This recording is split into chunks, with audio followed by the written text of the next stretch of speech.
So what we're trying to do is help these coaches that are super passionate about what they do, they're really great at what they do, stay in coaching longer by providing them a better career path.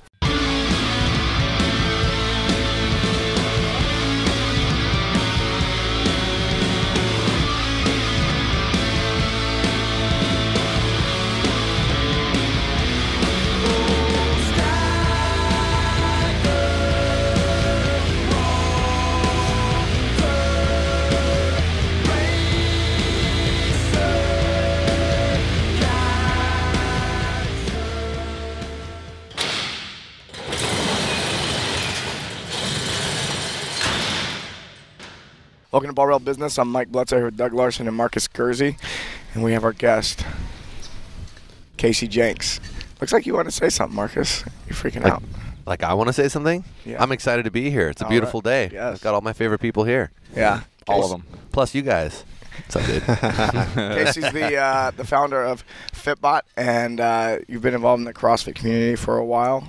Started doing CrossFit 2009-ish, opened a gym with my wife in Orlando in 2011. So yeah, I guess I've been in it for close to 8 years now or so. Yeah. So you've been, that's a long time to be in the industry. Definitely. Yeah. Yeah. Got in it before it was cool and took off the way it did. So you were living in Florida, you started a gym, and then now you're in Colorado. So do you sell that gym? You still have that gym? We sold that gym at the end of 2015. Actually, I had 2 gyms in Orlando. Sold them towards the end of 2015. Yeah. Decided it was kind of time to, move on to the next thing and pass the torch to somebody else that was just as excited about it as we were when we first opened it. Yeah. This episode won't necessarily be all about selling gyms, but I'm actually really curious about what that experience was like. So you've done it twice? You sold 2 gyms? Yeah. So my wife and I opened our first gym. We owned 100% of that one. Things are going really well. One of our clients approached us about opening a second gym, so went in 50-50 with them. Learned a lot from that. If we could go back and do that again, we probably definitely would not have opened that second gym. So we kind of, sold our shares back to them on that second gym, and a few months later, sold our first gym to somebody else that wanted to. I think they own like 4 or 5 in Central Florida region now. Oh, okay. Yeah. Yeah, opening the second gym is interesting. I know a lot of gym owners, they start experiencing a certain level of success, or it feels good. It's like, oh, we feel like we have momentum. Yep. And then they want to open a second gym. It's like the natural, it's like more of the same. And it sounds like you did more of the same and then decided to change direction after that. Yeah. What was that like? So my wife kind of reached a point where, so at this point I had already kind of stepped back and I was focusing more on my software development career, and she'd essentially hired herself out of a job, and she was bored, and decided the next logical step was to open a second gym, and which presents a whole new set of challenges. Sure. For sure. Yeah, if the first one's not completely ready to be replicated, or it wasn't necessarily part of the plan, you can quickly find yourself just amplifying problems or the things that you weren't necessarily ready for get exposed really quickly. Yeah, it's tough. The first gym was very special, and it's tough to replicate that. Sure. And it's just really hard to have 2 gyms. You need to, I think, be prepared from the start. First for some of those things. Yeah, totally different animal. Yeah. So a second ago you said that you're focusing on software development, and as we all know, you run FitBot, which is an online platform where coaches can provide workouts and whatnot, resources for their clients in a remote coaching one-on-one environment. Correct? Yes, but not only remote coaching, in person as well. So there's kind of 2 sides of the spectrum, right? You have your fully remote client. The client and coach never see each other in person, and then you have your fully in-person clients where the coaches are using FitBot as a platform to kind of keep everything in one centralized location. And then kind of in the middle there you have your hybrid clients. They see their coach a couple days a week in person, and then the trainer, your coach, gives them, quote, homework to do and execute on their own on the days that they're not with them in person. Yeah. And I always thought it was really interesting because online it seems like remote coaching is a really big thing. A lot of people do one-on-one personal training, remote coaching. They do it with an online coach who's providing workouts from some distant, faraway land, which in person, like at CrossFit gyms, personal training isn't really as much of a thing. So I feel like that's a really interesting dynamic, the fact that group classes at the brick and mortar gym locations, like in the box, it's all group, and then online, personal training and remote coaching seems to be really, really big. And I think it's funny that personal training isn't as big at CrossFit gyms because it's so big online, and I don't 100% know exactly why that is. Do you have any thoughts on that? Yeah, I think a lot of CrossFit coaches and gym owners ignore that side of their business, for a couple different reasons. One, I think, they maybe come into CrossFit from personal training and they want to get out of personal training, and they only focus on the group. I think also what we saw a lot of was a lot of people who got into CrossFit as coaches were usually just athletes who fell in love with it. They became coaches through group coaching, right, and were never exposed to individualized training. So just the thought of having to now be a one-on-one coach, I know in my experience with working with gym owners, that was a really common thing that they wouldn't, I kind of had to like extract out of them, that they're just like, yeah, I'm not really sure I'm good enough at that, or like I want to do that. So they just completely ignore those revenue streams. All individualized training just gets ignored, and they're like, well, I'm just going to do group because that's really safe and familiar to me. Yeah, it's a completely different skill set, and it's a lot harder, I think, to be a great one-on-one coach than it is to be a great group coach. I think a lot of coaches position themselves out of it. They open up, they have the group training session only, and when clients come in, that's all they know. You're teaching them, you're basically conditioning your clients to only know you for group training. And if you come out with personal training just out of the blue, then it's like, oh, I thought I was just doing this group training thing. I know, Marcus, you guys at Active Performance, y'all always position that in the very beginning. So when you had a client coming in, there was always something that was available from the very beginning. And so it was almost like a natural progression. It's like, okay, this is probably where you're going to end up going anyway. But I think a lot of people that are doing the typical box model, client comes in and they're all about the classes and they put all the focus there and they never even really talk about the personal training. So if you've been coaching a bunch of people for a year and you're not doing personal training, it's like you're positioning yourself out of that as a possibility. Sure. Yeah, I mean, what we did at Active was because we started same thing, group only, when we first opened up, and we saw the opportunity and wanted to, because we got really big really fast and realized that wasn't really the model that we wanted. We wanted to focus on a higher average client value, and so we still were a hybrid group model, but we actually were using FitBot. Well, before we were using it the old-fashioned way with spreadsheets and fucking gazillions of email templates, which was a nightmare. But that's how we started, and then you kind of came in and saved the day with that. But we that's how I started too.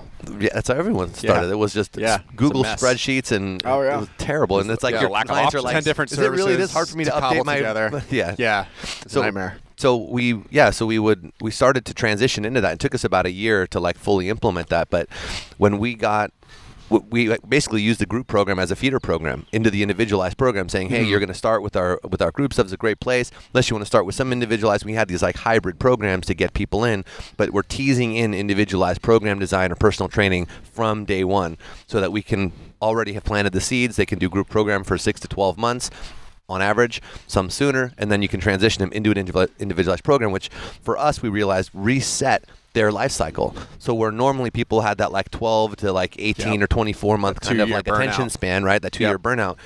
We now were able to get people there, and then they're like, well, what's next? And it's like, no, this is what's next. We already preemptively were planning and watering seeds, get there and basically start them all over with individualized training, as you guys all know. That's now a much longer life cycle. So you've now extended them.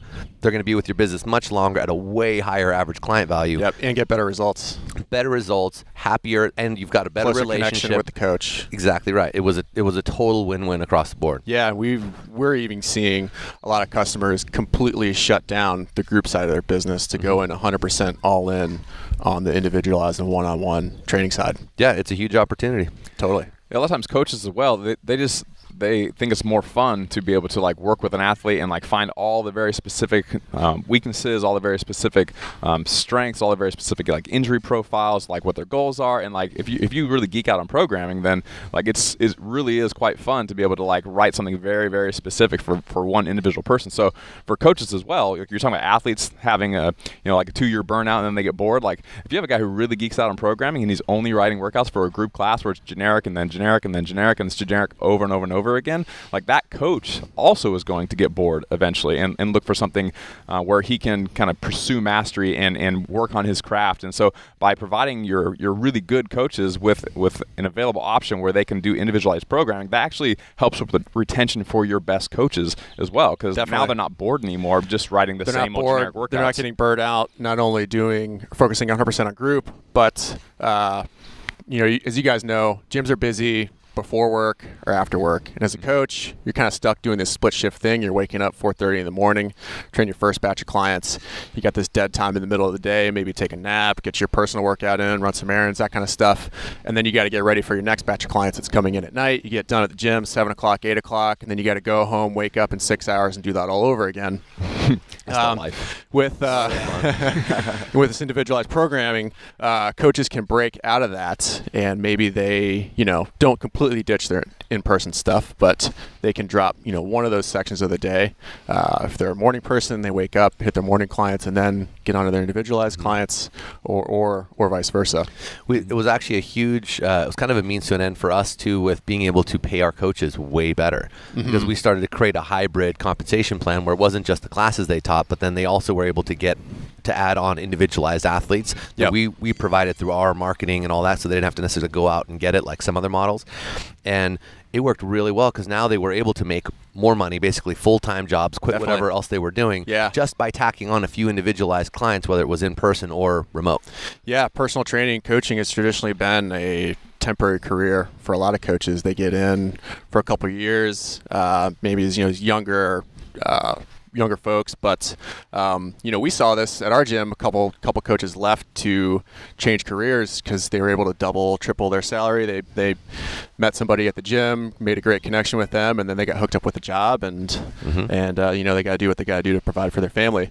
So what we're trying to do is help these coaches that are super passionate about what they do, they're really great at what they do, stay in coaching longer by providing them a better career path. For sure. Yeah, that was something that we could have done a lot better when me and Mike were running the gym years and years ago on a day-to-day basis, was building incentivization structures and systems for our coaches and our staff members, where, like you were talking about with personal training, if you train a client, it's $100 an hour and you give some amount of that cut to the coach. Well, now this person has a means to make more money than they made before, and it's kind of on them. It's a commission model, so to speak, where sky's the limit. If you can bring in 20 extra people and train them 2 days a week each, then that's 40 clients, $50 per client, that's extra $2,000 a month, whatever happens to be. It's really hard to do that with just a group training environment. So you cap out very fast. So now you have members of your staff that are really fighting to grow your gym because it's helping them, and then thereby it's helping you as well. And then with added revenue, you could take more of that revenue and pour that back into continuing education, develop your coaches, and make them even better. Yep, that's the name of the game. I was going to say go to Vegas, but yeah, you can do that too. Do both. Both are fun. Take your coaches to Vegas. There you go. That's the ultimate incentive. Exactly Take the coaches to Vegas. Or to a Barbell Mastermind. Aha. That's right. That's right here. He knows what he's doing. In Vegas. Yeah. I think we just came up with something. That's on the list. I definitely want to go to Vegas and do a mastermind someday. We have not done that yet. Nope, and you bring it up every single time. It's tough to beat. Let's take a break. When we come back, we'll talk about the Vegas trip. Perfect. In detail. We bought into a gym that was declining, really, to be honest with you. It was the lights were on, classes were running, but that was about all that was going on. What I was struggling with most at the time was there were 1,000 things that needed to be done, and I didn't know where to start. We were struggling with kind of getting oriented and what are the most important things to be working on. So it was really helpful to we needed someone to come in and help us put a plan together and figure out priorities. We had so much low-hanging fruit to be able to fix the business, but we didn't know where to start or how to prioritize. We had just started with the calls immediately. I felt listened to and I felt heard pretty quickly. Angelo really met us where we were at the time, and helped us, get rolling in the right direction. So it was productive very quickly. It was a really warm, caring relationship. Within the first call, we had tasks to do and things to get organized with over the next month. So it forced us to pretty quickly take action.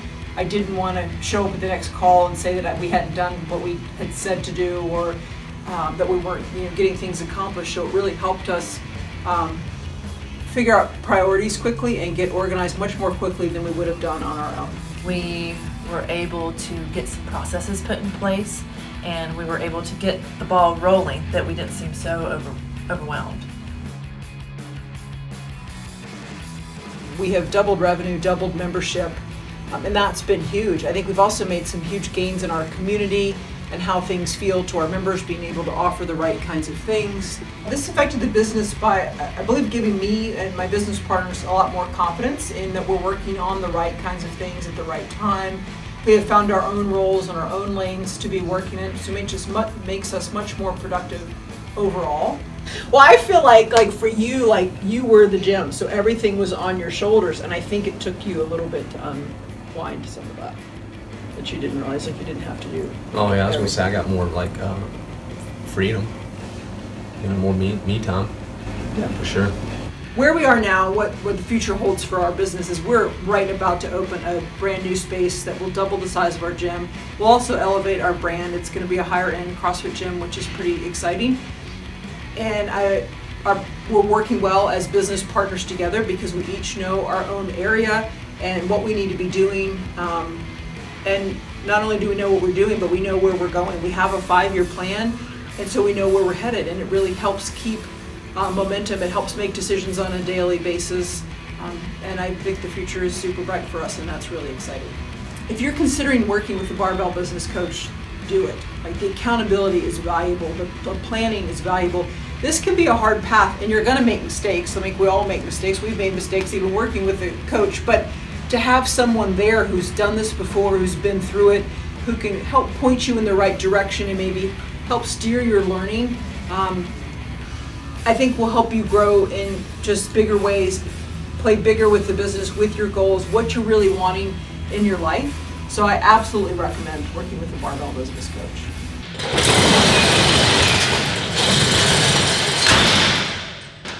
And we're back with Casey Jenks. What inspired you to do this? I mean, not everyone's just like, oh, I'm going to running a gym and then I do software. And there had to be some type of pain that existed. I'm sure there was it's usually twofold. There was some type of pain and you saw some type of opportunity. Yeah. The pain tends to come first. Yep, and it was my own personal pain of doing the email and spreadsheet thing. I would get 3-4 weeks worth of training from my coach at the time, and get to the gym. First, I'd have to find that email and then find the current day's training in that email, copy that, paste that into my notes, go through my workout, record my results. Because it was a remote relationship, sometimes there would be video required to upload. That would go to Vimeo. I had to wait for that to finish, then get that back into my notes, and then get that back to my coach. I asked him one day, I'm like, well, what are you using to manage all this? Thinking that there had to have been like already an app on the market that was doing a really good job. And he says, email, Evernote. I'm like, wait a minute, you mean that there's nothing on your end to help you stay organized and make sure you don't lose anything? He's like, no, I've tried them. They're pretty bad. And so I got sick of it and decided to fix it. And I believe that I could do a better job than what was being done. And I believe that what coaches and trainers do is a super important part of society, and the tools that they had at the time were just complete shit. And I believe that they deserve better. Now, for the record, you were already a software developer prior to this. Yep. Right? So you didn't just wake up and be like, you know what? I'm going to learn this web development thing. Yeah, so the evolution was you sell the gym, you start developing this app. Was this after, or were you already kind of doing them in conjunction? So I had already kind of taken a step back from the gym for a few years prior. At that point, I was just coming in and working out at night, hanging out, and my wife ran the gym full time. That was her thing. But yeah, I started FitBot actually while we still own the gym, but yeah, I wasn't really involved at that point. So, sorry, go ahead. I was going to say, at this point, you guys are more or less like the premier option for providing workouts for athletes in a personal training, remote coaching environment. You guys are number one on the market, I believe. That's good to hear. Don't admit otherwise. Well, let's put it this way. You guys being very humble about it. You just go, yeah, we are. Let's put it this way, right? So who do you guys work with? Because from my understanding, you guys work with pretty much everyone who is like the premium, Yeah. or So we premier, have like individualized OPEX has been with us for a long time. I have a great relationship with them. Starting Strength is on the platform. Active Life got on the platform super early. We have Marcus Philly's on the platform. CJ Martin at Invictus using the platform. There's a bunch of no names. A bunch of slackers. No, that's awesome, man. Yeah, we adopted your platform pretty early on, and it was because my partner with Active at the time was actually working with James from OPEX. Yep. And so we got access to it kind of early on before it was like kind of really pushed out there. And it completely changed the game for us. It saved us so much time and made it so much easier to create a better experience for our clients and for our coaches. It was, I mean, I'm excited to see how far this has come so quickly for you because it is a kick-ass site or kick-ass system. Oh, thank you. Appreciate that. Yeah, and it's, a common thing for us to hear that we've helped a coach triple, quadruple their income based on the amount of time that we save them. They have more bandwidth to train more clients, and their business is really taking off. Well, I'd imagine it helps their retention as well because it's just more convenient for the clients, like for the athlete to actually like be able to just pull up the app and see the workout and have it be like organized in a way where it's really easy to find and it's comprehensive. It's all in one spot. Like it makes the remote coaching relationship just easier for the athlete, and so because it's easier, they don't get frustrated, and because they're not frustrated with like trying to find Google Docs and upload videos and they're not all over the place. They stay with that coach for longer just because it makes sense to do so. Definitely, yeah. We definitely see that churn rates for clients go way down. Given that we can provide a better experience than dealing with 10 services that are kind of cobbled together that they all have to learn. Yeah, I would legitimately feel bad for our athletes who are paying like a very premium rate for this service, and they're like on their phone trying to like zoom into a Google sheet. They're just like, fuck, this is terrible. And I'm looking at them like, ooh, and you're paying a lot for that. Like I'm very sorry, but it's a much better experience. I mean, as we go on, we want to create better and better experiences. And in the beginning, it was like, we had the garage gym, and it was a little dirty, and there were spreadsheets, and now everyone's upgrading to, the entire floor is matted. It's not just a piece of it, and the bathrooms are clean, and we keep toilet paper in there, and instead of Google spreadsheets, bring your own, using apps. So it's really cool to watch the industry evolving. And I know as a coach and as a business owner, a lot of times I adopt tools. I just go in and start using a tool just to see what the possibilities are, because I think a lot of times we have a hard time seeing what the possibility is of how to deliver something or how to interact with a client until we start using some tools and go, oh, I didn't even know I could, have this kind of feature, and then it causes me to think about how to program even better. Yep. So I find that to be common. So I really encourage everybody to try different tools all the time.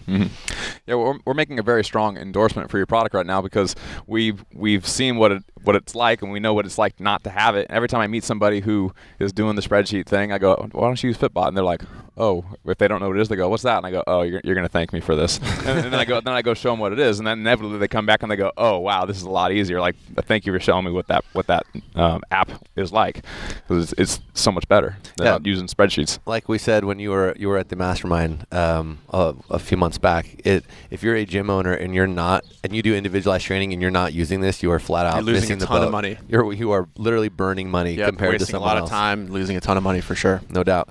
Now you said you put something together for our audience, for some of our listeners to try it out. What do you got for us? Yeah, so head to thefitbot.com/barbell. You get 50% off of your first month. Sweet. Very cool. good.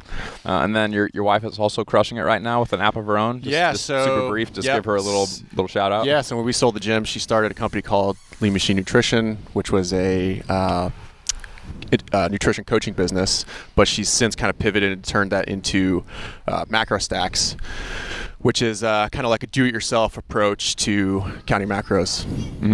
Yeah, very cool. It wasn't just like a macro like prescription, but like even with like breakdown, makes it kind of dummy proof with like, well, not just this how many grams of protein, this how many grams of carbohydrates, but like eat 3 eggs, eat 2 slices of toast. Yep. So makes it real easy. Yep. So traditionally it's been a lot of weighing and measuring your food, which is a big pain in the ass. And this is instead of having to do that, just, hey, eat this, this, and this. You'll hit your macros and see results. Awesome. We'll have to get her on the show too. For There's sure. a coaching component of that, possibly, right? Or am I speaking out of turn? So there's some like a little bit of like a chat bubble component built in the app. So if they have questions, it'll go to her, and yeah, she can get them squared away. Nice. Sweet. Cool. Yeah. Awesome resources. Yeah. Casey, sure. thanks for coming on the show, dude. Yeah, thanks for having me. Yes, sir. Awesome.